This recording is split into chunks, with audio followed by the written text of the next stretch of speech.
Good morning students. आज के इस वीडियो में आपका बहुत बहुत स्वागत है। आज मैं अपने वीडियो से आपको यह सिखाऊंगी कि जो रैखिक बहुपद है और द्विघात बहुपद है उसके शून्यकों को हम कैसे ज्ञात कर सकते हैं। हमने रैखिक बहुपद का बताया था आपको शून्य ज्ञात करना। रैखिक बहुपद में यदि हमको शून्य ज्ञात करना है तो हम उस बहुपद को शून्य के बराबर रखकर फिर x का मान निकाल देते हैं, तो वही उसका शून्यक हो जाता है।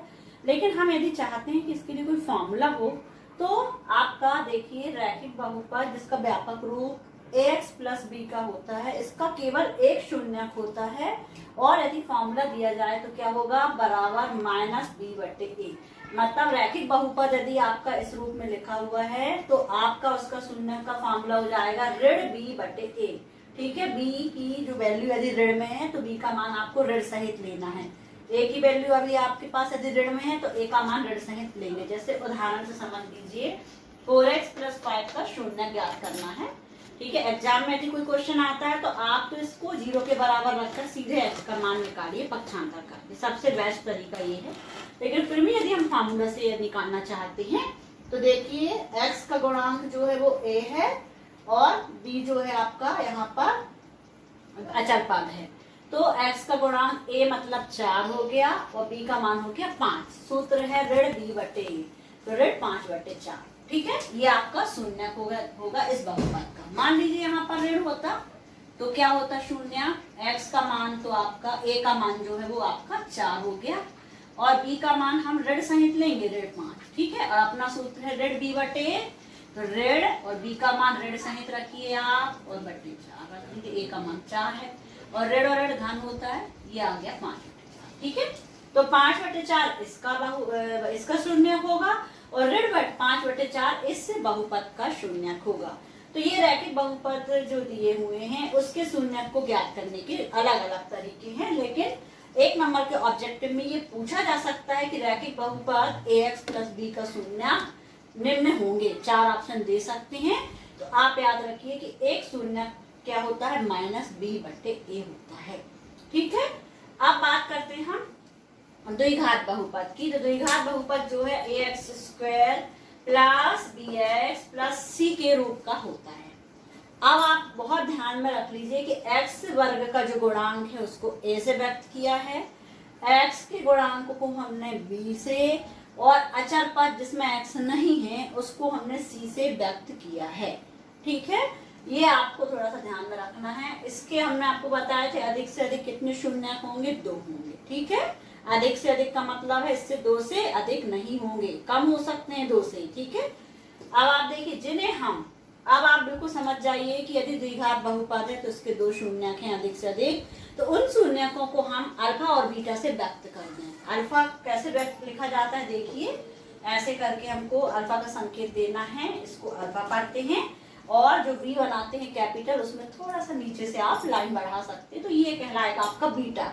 और अल्फा और बीटा से हम व्यक्त करेंगे द्विघात बहुपद के 2 शून्यक को। सबसे पहले तो ये संकेतन है। अब बात है कि हमको कोई द्विघात बहुपद दिया है और आपको प्रश्न आता है कि इसके 2 शून्यक ज्ञात करिए, तो हम कक्षा 9th में हमने द्विघात समीकरण के गुणनखंड विधि से x के मान निकाले थे, 2 मान निकाले थे। ठीक उसी प्रकार हम द्विघात बहुपद को गुणनखंड विधि से तोड़कर उसके 2 शून्यकों के मान ज्ञात करेंगे, वो मैं आपको सिखाऊंगी। उसके पहले मैं आपको बताना चाहती हूँ कि जो द्विघात बहुपद के शून्यक हैं अल्फा और बीटा और जो उनके गुणांक है, गुणांक का मतलब है ये x वर्ग का गुणांक a, x का गुणांक b और c, इनमें एक संबंध होता है जो कि एग्जाम में जरूर ऑब्जेक्टिव में पूछा जाता है। क्या संबंध है, देखिए शून्यकों का योग। मान लीजिए जो हमने द्विघात बहुपद है उसके शून्यक हैं अल्फा और बीटा और उनका योग करें, योग मतलब जोड़ करें, धन करें, अल्फा धन बीटा से हम उसको संकेत में व्यक्त कर सकते हैं और ये सूत्र होता है ऋण b बटे a। ये सेम आपका सूत्र ऋण b बटे a है। आप इसको हम कहना चाहें, आप समझेंगे कि ऋण b क्या है और a क्या है, तो इसको और अच्छे से स्पष्ट कर दें कि जो b है आपका, ठीक है, ऋण है तो ऋण लगा लें, b जो है वो x का गुणांक है, तो हम लिखेंगे x का गुणांक। ठीक है, और बटे है तो बटे लगाइए, और जो a है वो x वर्ग का गुणांक है तो यहाँ लिख देंगे x वर्ग का गुणांक। ये आपको ध्यान में रखना है कि हम ऋण b बटे a को संकेत में ना लिखकर ऐसा शब्दों में भी लिख सकते हैं, और हमको मालूम होना चाहिए कि v x का गुणांक है और a x वर्ग का गुणांक है। ओके, इसी प्रकार से शून्यकों का गुणनफल अल्फा इंटू बीटा, ये आपका इंटू है मतलब गुणा का निशान है, यहाँ अल्फा और बीटा का गुणा हो रहा है यहाँ पर, और इसका सूत्र लिखा जाएगा c बटे a से। अब आप देखिए c क्या है अपना, यहाँ c जो है उसको हम कहते हैं अचर पद, ठीक है, क्योंकि इसमें x नहीं है, अचर पद बटे, और a है तो a वही है आपका x वर्ग का गुणांक। ये आपका बहुत बहुत इंपॉर्टेंट ऑब्जेक्टिव का क्वेश्चन यहाँ तैयार होता है। शून्यकों का योगफल अल्फा धन बीटा बराबर ऋण b बटे a, और शून्यकों का गुणनफल अल्फा इंटू बीटा बराबर c बटे a। ये आपके शून्यकों के जो द्विघात बहुपद के दो शून्यक हैं उनका योग व्यक्त करता है और उनका गुणनफल व्यक्त करता है। अब मैं आपको इसके बाद जो गुणनखंड विधि है इसके द्वारा इसके दो शून्यक को ज्ञात करने का तरीका बता रही हूँ। देखिए एक्सरसाइज 2.2 का क्वेश्चन नंबर 1 का थर्ड क्वेश्चन मैं आपको उदाहरण के लिए लेती हूँ। इसमें प्रश्न है कि निम्न द्विघात बहुपद के शून्य ज्ञात कीजिए। पहली चीज आपको शून्य ज्ञात करना है और शून्यकों और गुणांकों के बीच के संबंध की सत्यता की जांच करनी है। जो हमने आपको संबंध बताया था वो सत्य है या नहीं उसकी हम जांच भी करेंगे, ठीक है। सबसे पहले हमें करना है शून्य को ज्ञात। द्विघात बहुपद दिया गया है 6x का वर्ग ऋण 3 ऋण 7x, पर यहाँ पर आपको ध्यान देना है कि जो द्विघात बहुपद दिया है वो अपने व्यापक रूप में नहीं है।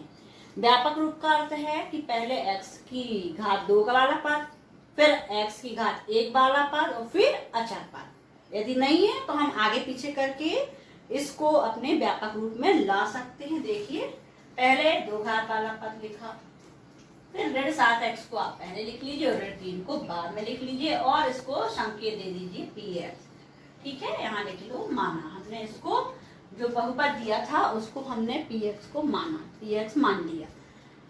अब सबसे पहली बात आपको यदि इसके गुणनखंड करने हैं तो आपको बहुत बारीकी से बहुत सोच समझकर काम करना है।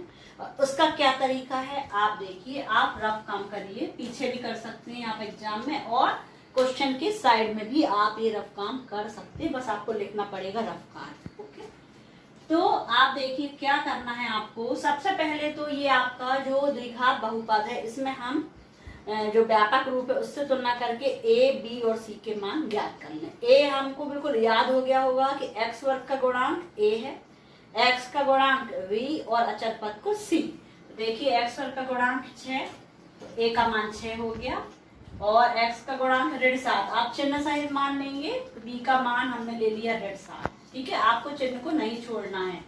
और c का मान आप देखिए यहाँ ऋण का है तो ऋण सहित हम लेंगे 3, आपको ये लिख लेना है।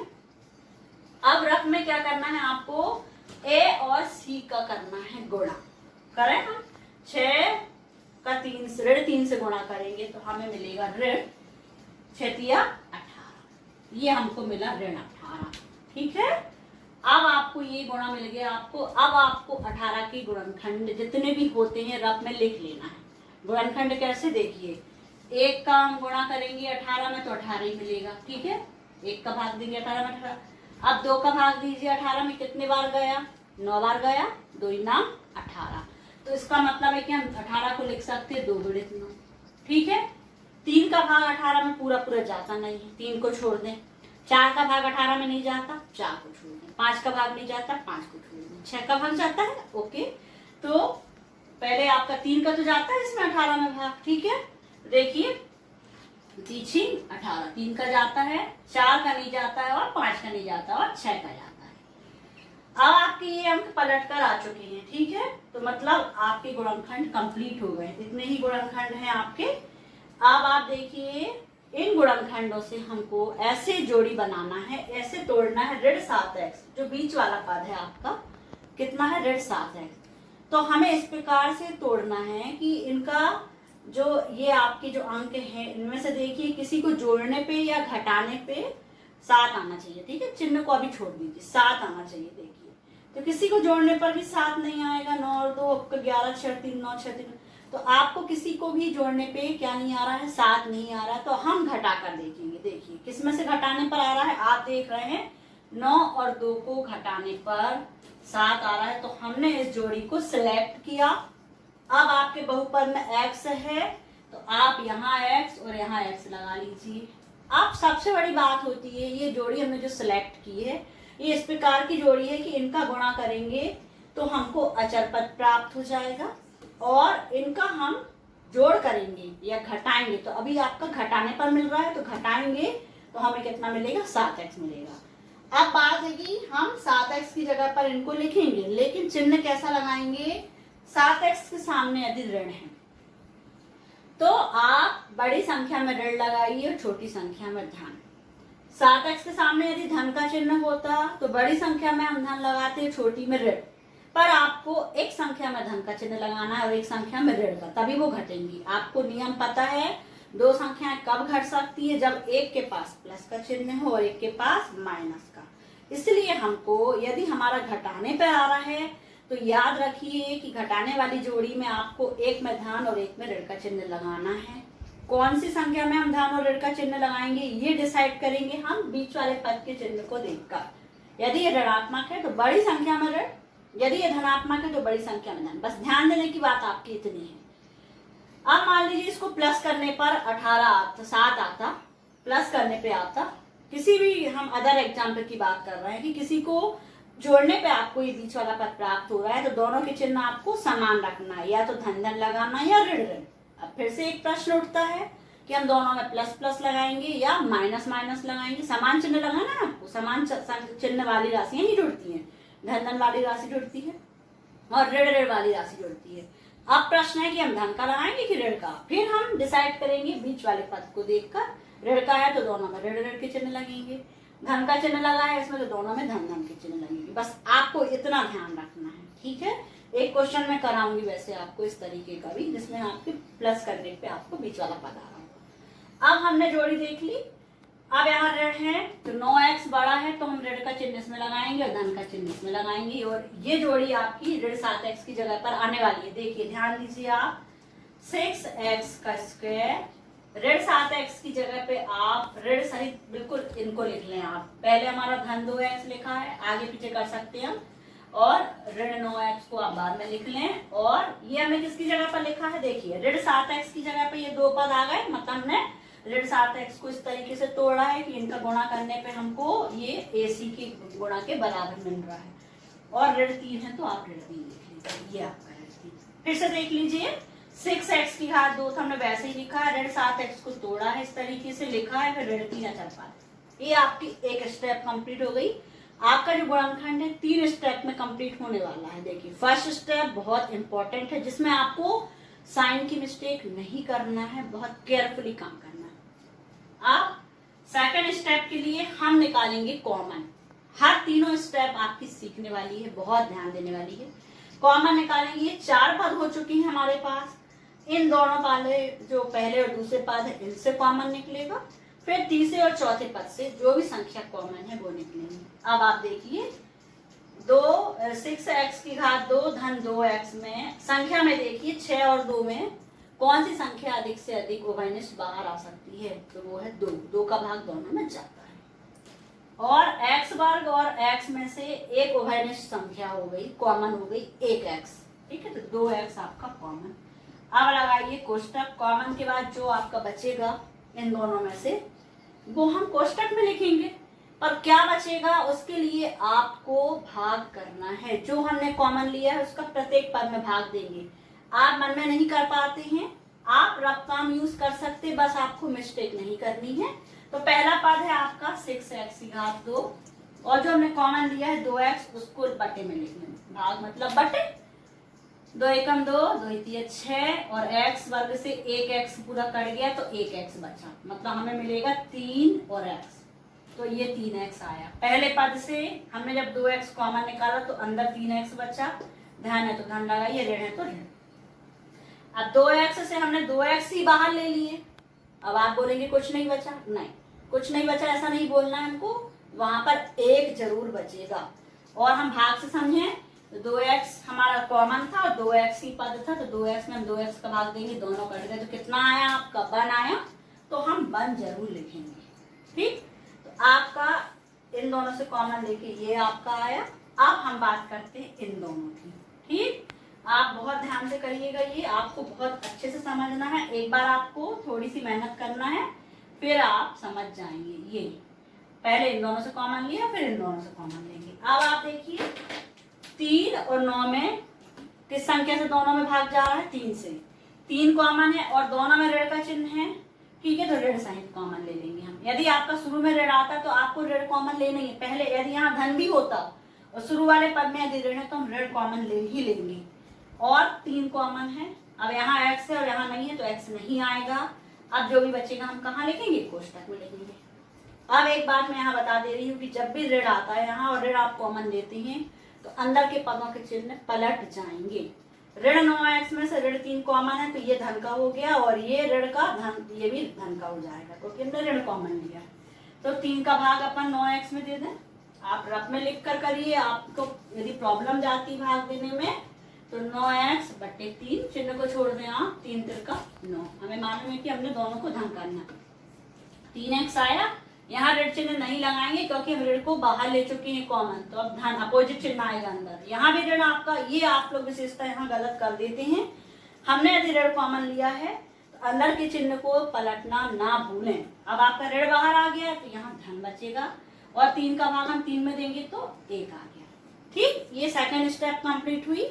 और सेकंड स्टेप कंप्लीट होने के साथ आपको यह देखना है कि जो 2 कोष्टक के अंदर राशि बच रही है ये अपने आप बिल्कुल एक जैसी बचनी चाहिए। यदि नहीं बचती है तो आपका कुछ ना कुछ मिस्टेक हुई है कॉमन लेने में या जोड़ी बनाने में। ठीक है, ये आप देख रहे हैं ये कोष्टक आपके बिल्कुल समान बच रहे हैं।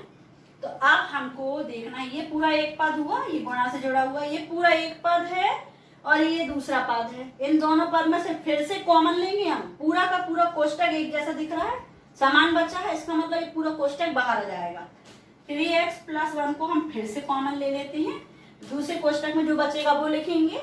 इस पद में से ये बाहर आ गया आपका तो 2x बचा और ऋण है तो ऋण लगाइए, बीच में देखिए साइन जरूर देख ले, ऋण है। और 3x + 1 बाहर आ गया तो यहाँ बचा 3 दूसरे कोष्टक। इस प्रकार से हमारे पास 2 कोष्टक मिल जाते हैं। ठीक है, अब हमें बताना है, हमें ज्ञात करना है इस बहुपद के शून्य। अभी हमने जो बहुपद दिया था उसके हमने गुणनखंड ज्ञात किए हैं। ये आपका बहुत इंपॉर्टेंट तरीका है, आपका गुणनखंड ज्ञात करना। बहुत अच्छे से समझ ले। एक क्वेश्चन और समझाऊंगी वैसे मैं आपको, लेकिन अभी आप देखिए कि थोड़ा सा शून्य ज्ञात करने के लिए हमको क्या करना होगा। अभी जो सिर्फ गुणनखंड निकले हैं हमारे, अब हमें निकालना है शून्य। ठीक है, इसको मिटा देते हैं और अपन ऐसा करते हैं, क्वेश्चन यहाँ से भी मिटा देते हैं।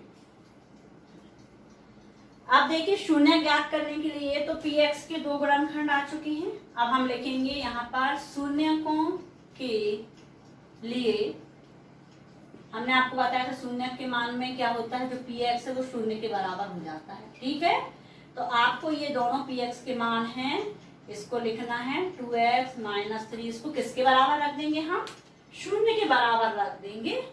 ठीक, इसके बाद ये दोनों दोनों का गुणनफल शून्य के बराबर है तो इसका अर्थ है 3x - 1 शून्य के बराबर होगा या 2x - 3 शून्य के बराबर होगा। दोनों में से कोई एक 0 होगा। यहाँ से आप एक लाइन खींच सकते पर या शब्द लिखेंगे, उसके बाद आप लाइन खींच के 2 पार्टीशन कर लें और x के मान निकालें। अब ये रैखिक बहुपद बन गया, यहाँ से ये भी रैखिक बहुपद। अब हम x का मान निकालने की कोशिश करेंगे, धन 1 को अपन पक्षांतर करेंगे और x का मान निकाल लेंगे तो इतना आएगा ऋण 1/3। यहाँ पर भी हम पक्षांतर करेंगे और x का मान निकालेंगे तो 3/2 आया। ये आपके x के 2 मान आ गए, मतलब आपके द्विघात बहुपद के 2 शून्य आपके पास प्राप्त है, जिन्हें हम व्यक्त करते हैं अल्फा और बीटा से। ये आपका एक आंसर कंप्लीट द्विघात बहुपद के 2 शून्य। अभी हमारा क्वेश्चन अधूरा है, हमें शून्यकों और गुणांकों के बीच की संबंध की सत्यता की जांच भी करना है। ओके, अब हम लिखेंगे सत्यता की जांच। ठीक है, आप यहाँ पर लिखिए जांच ही लिख दीजिए, सिर्फ जांच। अब हम क्या करेंगे, हमें सत्यता की जब जांच करना है तो अल्फा और बीटा का योग ज्ञात करना है। ठीक है, तो अल्फा धन बीटा बराबर, हिंदी में भी लिख सकते हैं आप कि शून्यकों का योगफल बराबर, देखो मान रख दो 1/3 किसका मान है, अल्फा का, धन लगाइए, बीटा का मान है 3/2। ठीक है, और हमको लघुत्तम लेके हल कर देना है। 3 और 2 का लघुत्तम आएगा 6, 3 का भाग देंगे 6 में, 3 दूनी 6 और 2 का गुणा 1 से करेंगे, ऋण 1 से तो ऋण 2 आएगा। धन है तो धन लगाएंगे, 2 का भाग देंगे 6 में, 3 बार गया, 2 3 6 और 3 का गुणा 3 में कर देंगे तो 3 3 का 9। ठीक है, हम इसको हल करने वाले हैं। हल कैसे करेंगे देखिए, 9 बड़ी है, ऋण 2 छोटी संख्या, घटा देंगे, 9 में से 2 गया 7, धन का चिन्ह आएगा 7/6 आ गया अल्फा धन बीटा का मान। अब हमें अल्फा धन बीटा को मान को गुणांकों से संबंध स्थापित करना है। ये शून्यकों का योगफल है आपका और इसका हमें गुणांकों से संबंध ज्ञात करना है। देखिए जो हमारा बहुपद था वो कितना था, हम यहाँ पर लिख देते हैं, क्वेश्चन हमने मिटा दिया है क्योंकि 6x का वर्ग और ऋण 7x धन ऋण 3, ये आपका बहुपद था जिसमें a का मान 6 था, b का मान ऋण 7 था और c का मान ऋण 3 था। ठीक है, अब आप देखिए इससे संबंध स्थापित करना है और सूत्र हमको क्या पता है, ऋण b/a के रूप में आना चाहिए। तो ऋण b का मान कितना, ऋण 7 है, पर हमारे पास तो धन 7 में आ रहा है। ठीक, आपका मान किस में आ रहा है, 7 में, और ऋण b का मान ऋण में है, तो हम क्या करेंगे, इसके लिए एक ऋण लगा ले आप साइड में और एक ऋण अंदर कर ले, ऋण और ऋण, धन की जगह पे हम 2 ऋण और ऋण कर सकते हैं बटे 6, आपका a का मान 6 है। अब इसको हम लिख सकते हैं, ऋण आपका बाहर रहेगा, इसको ऋण 7 को हम क्या लिख देंगे, b का मान है, ऋण b, और 6 किसका मान है, a का मान है। ये देखिए आपका सूत्र आ गया, ऋण b/a, हमने आपको बताया था कि अल्फा धन बीटा का मान किसके बराबर मिलना चाहिए, ऋण b/a के मान के बराबर मिलना चाहिए। और आप चाहें तो एग्जाम में लिख दें माइनस b किसका गुणांक है, x का गुणांक, और बटे और a किसका गुणांक है, x वर्ग का गुणांक, ये आप लिख कर आइए। आपका यहाँ एक आपको अल्फा और बीटा, और अल्फा इंटू बीटा और निकालना। ठीक है, अल्फा इंटू बीटा, इसको हम डॉट लगा के व्यक्त कर सकते हैं ऐसे। अब अल्फा और बीटा का गुणा करना है, अभी हमने योग किया था, अल्फा का मान ऋण 1/3 कोष्टक में और फिर 3/2 बीटा का मान, इनका हम करें गुणा, ऋण 3 एकम 3 और 3 दूनी 6, मतलब अंश का गुणा अंश से किया और हर का गुणा हर से किया, ऋण 3/6 आया है। अब आप इसको काट तो रही है लेकिन मत काटिए, क्यों, क्योंकि c हमारा ऋण 3 ही है, तो ऋण 3 को हमने c लिख दिया और 6 हमारा ये आ गया आपका, देखो अपने आप आया। जब आपने अल्फा और बीटा को जोड़ा तो अपने आप ऋण b/a आया आपका, और अल्फा बीटा का जब गुणा किया तो अपने आप आपका ऋण 3/6 आया, जो कि मान है हमारे। यदि सही आती है तो आपकी सत्यता की जांच हो चुकी है। आपको इसको भी लिख सकते हो आप, अचर पद c क्या है, अचर पद बटे x² का गुणांक, a क्या है, x² का गुणांक, और लास्ट में आप लिखेंगे अतः सत्यता की जांच हुई, तो क्या लिखेंगे आप, शून्यकों और गुणांकों के बीच के संबंध की सत्यता की जांच हुई। ये क्वेश्चन आपका 4 नंबर में आता है। ठीक है, 2 नंबर के लिए आपका शून्य ज्ञात करने का हो गया और 2 नंबर में आपके 2 स्टेप्स ये इन पे नंबर रहते हैं। पूरा क्वेश्चन 4 नंबर का आएगा आपका। तो ये क्वेश्चन आपका कंप्लीट हुआ।